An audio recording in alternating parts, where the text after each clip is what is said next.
Hello প্রিয় ছাত্রছাত্রী, তোমাদের এআই নলেজ স্ট্রিম চ্যানেলে স্বাগত। আজকের আলোচনার বিষয় হচ্ছে নবম শ্রেণীর সপ্তম অধ্যায়ের ইতিহাসের 2 মার্কের প্রশ্নগুলো। এই প্রশ্নগুলো তোমরা যদি প্র্যাকটিস করে নাও তাহলে আশা করছি এই অধ্যায় থেকে যা প্রশ্ন আসবে 2 মার্কের তোমরা সব পেয়ে নিবা। তো চলো শুরু করা যাক। শুরু করার আগে অবশ্যই বলবো যারা যারা এখনো পর্যন্ত চ্যানেলটি সাবস্ক্রাইব করেনি তারা অবশ্যই চ্যানেলটি সাবস্ক্রাইব করে দিও। তো চলো শুরু করা যাক। প্রথম প্রশ্ন, জাতিসংঘ প্রতিষ্ঠার উদ্দেশ্যগুলি কি ছিল অথবা কি উদ্দেশ্যে জাতিসংঘ প্রতিষ্ঠিত হয়? উত্তর, 1919 খ্রিস্টাব্দে প্রতিষ্ঠিত জাতিসংঘ উদ্দেশ্যগুলি ছিল: 1. পারস্পরিক আপোষ মীমাংসা ও বোঝাপড়ার দ্বারা বিভিন্ন আন্তর্জাতিক সমস্যার সমাধান করা। 2. রক্তক্ষয়ী যুদ্ধের হাত থেকে পৃথিবীকে রক্ষা করা। 3. কূটনীতিক পরিহার করে ন্যায় নীতি ও সততার ভিত্তিতে আন্তর্জাতিক সম্পর্ক উন্নতি সাধন করা। 2 নম্বর প্রশ্ন, জাতিসংঘ বা লিগ অফ নেশন এর সংস্থাগুলির নাম কি? জাতিসংঘ বা লিগ অফ নেশনের মোটামুটি 5টি অঙ্গ সংস্থা ছিল। এগুলো হল: 1. সাধারণ সভা, 2. লীগ পরিষদ, 3. সচিবালয়, 4. আন্তর্জাতিক বিচারালয়, 5. আন্তর্জাতিক শ্রমিক সংস্থা। এছাড়াও ছিল বেশ কিছু সেবামূলক সংস্থা যেমন রেড ক্রস। 3 নম্বর প্রশ্ন, এই প্রশ্নটা খুবই গুরুত্বপূর্ণ, যেটা হচ্ছে আটলান্টিক সনদ বা আটলান্টিক চার্টার কি অথবা আটলান্টিক সনদ কবে কাদের মধ্যে স্বাক্ষরিত হয়? 1941 খ্রিস্টাব্দে 9 আগস্ট ব্রিটিশ প্রধানমন্ত্রী উইনস্টন চার্চিল ও মার্কিন রাষ্ট্রপতি ফ্রাঙ্কলিন ডি রুজভেল্ট উত্তর আটলান্টিক মহাসাগরে নিউফাউন্ডল্যান্ডের কাছে প্রিন্স অফ ওয়েলস নামক যুদ্ধ জাহাজে মিলিত হয়ে বিশ্ব শান্তি প্রতিষ্ঠার উদ্দেশ্যে এক গোপন চুক্তি স্বাক্ষর করেন, যা আটলান্টিক সনদ নামে পরিচিত। 4 নম্বর প্রশ্ন, ওয়াশিংটন ঘোষণা বা রাষ্ট্রসংঘের ঘোষণা কি?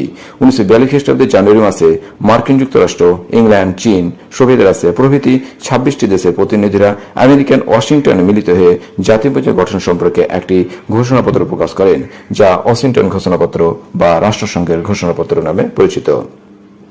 5 নম্বর প্রশ্ন, ভেটো বলতে কি বোঝো? উত্তর, সম্মিলিত জাতিপুঞ্জের কোন গুরুত্বপূর্ণ বিষয়ে সিদ্ধান্ত নিতে হলে নিরাপত্তা পরিষদের 5টি স্থায়ী সদস্য রাষ্ট্রের সহমত প্রয়োজন। যদি এর মধ্যে একটি রাষ্ট্র অসম্মতি জ্ঞাপন করে তবে এই সিদ্ধান্ত বাতিল হয়ে যায়, অর্থাৎ নিরাপত্তা পরিষদের স্থায়ী সদস্য রাষ্ট্রের কোন সিদ্ধান্ত বাতিলের এই ক্ষমতাকেই ভেটো বলা হয়। 6 নম্বর প্রশ্ন, জাতিসংঘ ও সম্মিলিত জাতিপুঞ্জের মধ্যে পার্থক্য লেখো। উত্তর, জাতিসংঘ প্রতিষ্ঠা হয়েছিল প্রথম বিশ্বযুদ্ধের পর, কিন্তু জাতিপুঞ্জ প্রতিষ্ঠিত হয়েছিল দ্বিতীয় বিশ্বযুদ্ধের পরে। 2 নম্বর পার্থক্যটি হচ্ছে জাতিসংঘের চুক্তিপত্র ছিল ভার্সাই সন্ধির একটি অংশ, কিন্তু জাতিপুঞ্জের সনদ কোন সন্ধির অংশ ছিল না। 3. জাতিসংঘের সনদ ছিল অনেক বেশি অস্পষ্ট ও ক্ষুদ্র, তুলনামূলকভাবে জাতিপুঞ্জের সনদ ছিল সুস্পষ্ট ও দীর্ঘ। 7 নম্বর প্রশ্ন, সম্মিলিত জাতিপুঞ্জের উদ্দেশ্যগুলি কি লেখো। সম্মিলিত জাতিপুঞ্জের 1 নম্বর ধারায় 4টি মৌলিক উদ্দেশ্যের কথা বলা হয়েছে। সেগুলো হলো: 1. আন্তর্জাতিক শান্তি ও নিরাপত্তা রক্ষা করা। 2. বিশ্বের প্রতিটি জাতির আত্মনিয়ন্ত্রণ ও মানবাধিকার প্রতিষ্ঠা করা। 3. বিশ্বের বিভিন্ন প্রান্তের মানুষের অর্থনৈতিক, সামাজিক, বৈজ্ঞানিক, সাংস্কৃতিক প্রভৃতি উন্নতির জন্য সহযোগিতার হাত বাড়ানো প্রভৃতি। 8 নম্বর প্রশ্ন, সম্মিলিত জাতিপুঞ্জের নীতিগুলি লেখো। উত্তর, সম্মিলিত জাতিপুঞ্জের 2 নম্বর ধারায় 7টি মৌলিক নীতির কথা বলা হয়েছে। সেগুলো হলো: 1. জাতিপুঞ্জের সমস্ত সদস্য রাষ্ট্রের সমান অধিকার সার্বভৌমগত ক্ষমতার উপর প্রতিষ্ঠিত হবে। 2. আন্তর্জাতিক শান্তি, নিরাপত্তা ও ন্যায় বিচারকে উপেক্ষা না করে তারা বিভিন্ন বিরোধের মীমাংসা করবে। 3. কোন রাষ্ট্রের সার্বভৌমত্ব ও সংহতি বিরোধী কার্যকলাপ এবং যে কোনো বল প্রয়োগ করে তার বিরোধ থাকবে প্রভৃতি। 9 নম্বর প্রশ্ন, জাতিপুঞ্জের বিভিন্ন সংগঠনগুলোর নাম অথবা ইউএন এর সংস্থাগুলির নাম লেখো।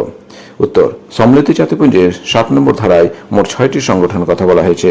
সেগুলো হলো: 1. সাধারণ সভা, 2. নিরাপত্তা পরিষদ, 3. অর্থনৈতিক ও সামাজিক পরিষদ, 4. ঐচ্ছিক পরিষদ, 5. আন্তর্জাতিক বিচারালয়, 6. সচিবালয়। 10 নম্বর প্রশ্ন, জাতিসংঘ ও জাতিপুঞ্জের মধ্যে কয়েকটি মিল বা সাদৃশ্য লেখো। উত্তর, জাতিসংঘ বা জাতিপুঞ্জের মধ্যে সাদৃশ্যগুলি হলো: 1. উভয় সংগঠনের উদ্দেশ্য ও লক্ষ্য ছিল বিশ্বের শান্তি ও নিরাপত্তা বজায় রাখা। 2. দুটি সংস্থাই মার্কিন রাষ্ট্রপতির উদ্যোগে প্রতিষ্ঠিত হয়। 3. দুটি সংস্থাই দুটি বিশ্বযুদ্ধের পর প্রতিষ্ঠিত হয়। 4. জাতিসংঘের ম্যান্ডেট ব্যবস্থা ও জাতিপুঞ্জের উৎস ব্যবস্থা প্রধানত একই জিনিস। 11 প্রশ্ন, আটলান্টিক চার্টারে গৃহীত 2টি নীতি উল্লেখ করো। উত্তর, 1941 খ্রিস্টাব্দে 12 আগস্ট আটলান্টিক চার্টার গৃহীত হয়। এর নীতিগুলো হলো: 1. কোন দেশ কোনো কারণে সাম্রাজ্য বিস্তার করতে পারবে না। 2. পরাধীন জাতিগুলির স্বাধীনতা লাভের অধিকার পাবে এবং তারা নিজের ইচ্ছায় সরকার গঠন করতে পারবে। 3. বিভিন্ন অর্থনৈতিক প্রসঙ্গে বিশ্বের সকল রাষ্ট্রের সমান অধিকার পাবে প্রভৃতি। 52 প্রশ্ন, লোকানো চুক্তি বলতে কি বোঝো? 1925 খ্রিস্টাব্দে সুইজারল্যান্ডের শহরে বিশ্বের 7টি দেশ যথা Poland, Belgium, Czechoslovakia, Italy, Britain, France, জার্মানির মধ্যে মোট 7টি পৃথক চুক্তি স্বাক্ষরিত হয়। এই চুক্তিগুলিকে একসঙ্গে লোকানো চুক্তি বলা হয়। 13 প্রশ্ন, নিরাপত্তা পরিষদের দুটি কাজ লেখো। উত্তর এগুলো হলো: 1. নিরাপত্তা পরিষদের প্রধান কাজ হলো আন্তর্জাতিক শান্তি ও নিরাপত্তা রক্ষা করা।